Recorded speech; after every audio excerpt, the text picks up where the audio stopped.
नमस्कार दोस्तों, स्वागत है आपके अपने चैनल स्टडी माई वे 247 पे। आज के इस वीडियो में हम लोग सैयद वंश और लोधी वंश को डिस्कस करने वाले हैं। इसमें हम लोग सैयद वंश और लोधी वंश संबंधित fact plus previous year question paper को भी डिस्कस करेंगे।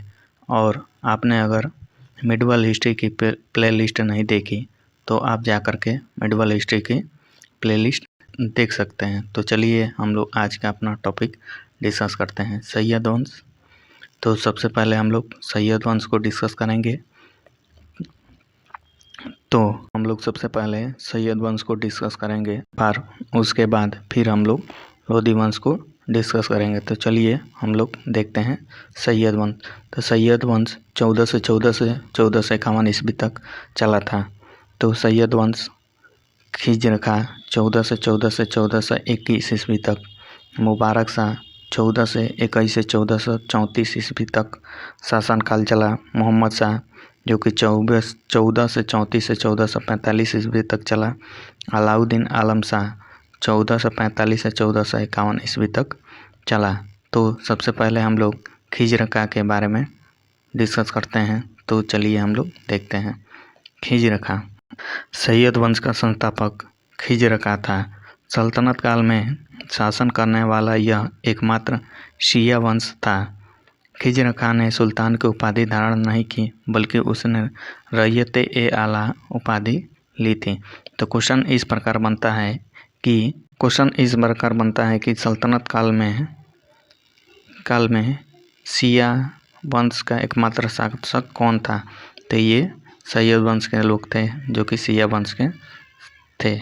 वह अपने शासनकाल में तैमूर के पुत्र एवं उत्तराधिकारी शाहरुख के प्रतिनिधि के रूप में शासन करने का दिखावा करता रहा। 20 मई 1421 को खिज्र खां की मृत्यु हो गई। अब हम लोग मुबारक शाह को डिस्कस करेंगे जो कि इसका शासनकाल 1421 से 1434 ईस्वी तक चला था। तो खिज्र खां के पश्चात उसका पुत्र मुबारक शाह के नाम से 1421 को दिल्ली का सुल्तान बना। वह खिज्र खां की रैयत-ए-आला की उपाधि से संतुष्ट नहीं था, इसलिए उसने स्वयं को सुल्तान घोषित किया। मुबारक खां सैयद वंश का सबसे महान शासक था। उसने 1433 ईस्वी में यमुना नदी के तट पर मुबारकबाद नामक एक नया शहर बसाया। विख्यात इतिहासकार याहिया बिन अहमद सरहिंद उसका समकालीन और आश्रित विद्वान था। उसकी पुस्तक तारीख़-ए-मुबारक शाही में मुबारक शाह के कार्यों का वर्णन मिलता है। मुबारक शाह ने शाह की उपाधि धारण की, अपने नाम का खुतबा पढ़वाया तथा अपने नाम का सिक्का प्रचलित करवाया। अब हम लोग डिस्कस करने वाले हैं मोहम्मद शाह जो कि 14 से 34 से 1445 ईस्वी तक शासन किया। मुबारक शाह के बाद उसका दत्तक पुत्र मोहम्मद शाह गद्दी पर बैठा। मोहम्मद शाह एक अयोग्य शासक सिद्ध हुआ। अपनी अयोग्यता से उसने सैयद वंश का पतन का मार्ग प्रशस्त किया। मोहम्मद शाह ने खां ने जहाँ की उपाधि प्रदान की। 1445 ईस्वी में मोहम्मद शाह की मृत्यु हो गई। अब हम लोग अलाउद्दीन आलम शाह के बारे में डिस्कस करेंगे जिसका शासनकाल 1445 से 1476 तक चला। मोहम्मद शाह के पश्चात उसका पुत्र अलाउद्दीन आलम शाह की उपाधि धारण कर गद्दी पर बैठा। यह सैयद वंश का अंतिम शासक था। इसी के समय दिल्ली सल्तनत के शासन की बागडोर सैयदों से निकलकर लोधियों के हाथों में चली गई। अब हम लोग डिस्कस करने वाले हैं लोधी वंश। तो लोधी वंश का शासनकाल 1451 से 1526 ईस्वी तक चला। जो लोधी वंश थे वह प्रथम अफगानी शासक थे। तो सबसे पहले हम लोग एक एक करके डिस्कस करेंगे। तो सबसे पहला बहलोल लोधी जिसका शासन 1451 से 1489 ईस्वी तक चला। सिकंदर लोदी, इसका शासनकाल 1489 से 1517 ईस्वी तक चला। इब्राहिम लोदी, जिसका शासनकाल 1517 से 1526 ईस्वी तक चला। तो सबसे पहले हम लोग डिस्कस करेंगे बहलोल लोदी। तो चलिए हम लोग बहलोल लोदी के बारे में पढ़ते हैं। बहलोल लोदी 1451 से 1489 ईस्वी तक शासन किया। बहलोल लोदी ने प्रथम अफगान राज्य की स्थापना की। शर्की सुल्तान महमूद शाह का विवाह सैयद वंश के अंतिम सुल्तान अलाउद्दीन आलम शाह के पुत्री बीबी राजी से हुआ था। बहलोल लोदी ने ग्वालियर के अंतिम अभियान के बाद दिल्ली लौटते समय लू लगने से बीमार हो गया और 12 जून 1489 में मिलावली में बहलोल लोदी की मृत्यु हो गई। दिल्ली सल्तनत पर शासन करने वाला प्रथम अफगान वंश था। उसने बहलोल सिक्के प्रचलित किए थे। अब हम लोग डिस्कस करने वाले हैं सिकंदर लोदी। तो सिकंदर लोदी का शासनकाल 1489 से 1517 तक चला था। यह लोदी वंश का सर्वश्रेष्ठ शासक था।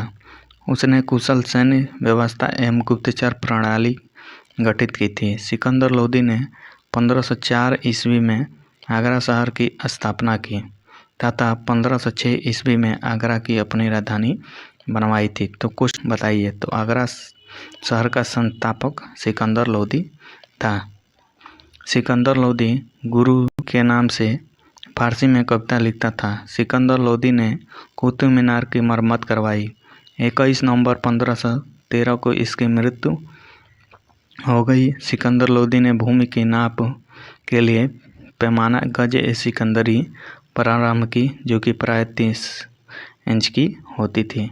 अब हम लोग डिस्कस करने वाले हैं इब्राहिम लोदी, जो कि 1517 से 1526 तक शासन किया। तो 22 नवंबर 1517 ईस्वी में सिकंदर लोदी के पश्चात इब्राहिम लोदी सुल्तान बना। यह लोदी वंश का अंतिम शासक था। 21 अप्रैल 1526 को बाबर और इब्राहिम लोदी के मध्य पानीपत का प्रथम युद्ध हुआ। इस युद्ध में इब्राहिम लोदी की पराजय हुई एवं वीरगति को प्राप्त हुआ। दिल्ली सल्तनत के अंतर्गत प्रथम अफगान राज्य समाप्त हो गया। इब्राहिम लोदी दिल्ली का प्रथम सुल्तान था जो रणभूमि यानी युद्ध भूमि में वीरगति को प्राप्त हुआ था। इब्राहिम लोदी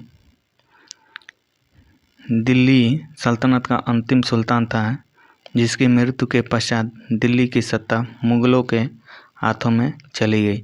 तो चलिए हम लोग प्रैक्टिस करते हैं लोदी वंश और सैयद वंश संबंधित क्वेश्चन को, जो कि बहुत ही महत्वपूर्ण है।